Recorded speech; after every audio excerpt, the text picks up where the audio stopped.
Shalom, everybody. Rabbi Edelstein here with this week's installment of Rabbi E in 3, brought to you as always by MEOR DC. Check out our Facebook page, MEOR DC, like it. Check out our national website, meor.org. Learn about what we do, and please be in touch. Okay, amazing Torah portion. You've got some reading for yourselves this Shabbos. Balak, towards the end of the book of Bamidbar, Numbers. Deep, thought-provoking, astounding, especially a talking donkey, but that's not our topic, but check it out. What I want to talk about are certain words that come from the mouth of an unsavory character called Bilam in this week's Torah portion. But let me begin by observing that, we know that anti-Semites throughout the ages have said unspeakably terrible things about the Jewish people. But there's a list, not a short list, of beautiful observations and insightful things that non-Jewish observers and thinkers have said about the Jewish people. Two of the most famous, Mark Twain, famous essay on the Jews, where he stands back in wonder, in awe at the longevity of the Jewish people. I think he finished the essay, "What is the secret of the Jews' eternity?" Leo Tolstoy, great novelist, one of my favorite writers from back in the day.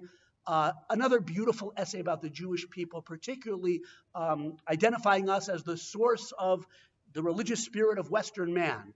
He says it much more beautifully than I did. Both of those quotations are at the beginning of Jonathan Sacks, an eloquent Jewish person, the former chief rabbi of Britain. His beautiful book, A Scroll for the Ages, he mentions those two quotes, Twain and Tolstoy. But it goes back further.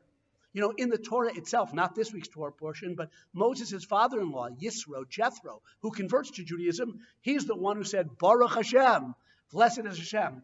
So non-Jewish people have often noticed something extraordinary about the Jewish people. So Bilam, in this week's Torah portion, who is Bilam? He's a famous ancient soothsayer, magician, rather unsavory person whom the Moabite king Balak hires to curse the Jewish people as they are poised to enter the land of Israel. God doesn't let Bilam curse the Jewish people. Instead, blessings of the loftiest kind are put into his mouth, much to Balak's dismay, and he utters beautiful words, including this verse that is famous because it's part of our prayer service we say in the morning every day. Ma tovu ohelecha Yaakov mishkanesecha Yisrael. How good are your tents, O Jacob, your dwelling places, O Israel. Bilam is surveying the Jewish people encamped in the desert, and he's in awe at the family structure, the family units of the Jewish people, the orderly encampment around the tabernacle. The rabbis say he particularly noted how the doors of each tent were not opposite each other, allowing privacy and modesty for the Jewish family. But in general, against his will, he was admiring the holiness of the Jewish family, the secret of our longevity, perhaps. But the rabbis in the Talmud say the tents and the dwelling places also refer to the tents of study, Torah study, a Beit Midrash, a place of study, and a Beit Knesset, the synagogues.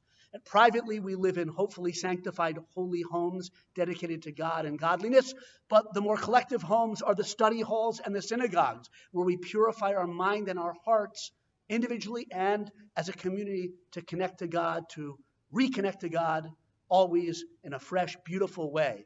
Beautiful words coming from Bilam, this non-Jewish prophet, looking down at the encampment of the Jewish people. Torah elevates our mind. To feel a heartfelt prayer elevates our hearts. The Jewish home is the incubator of holiness and sanctity.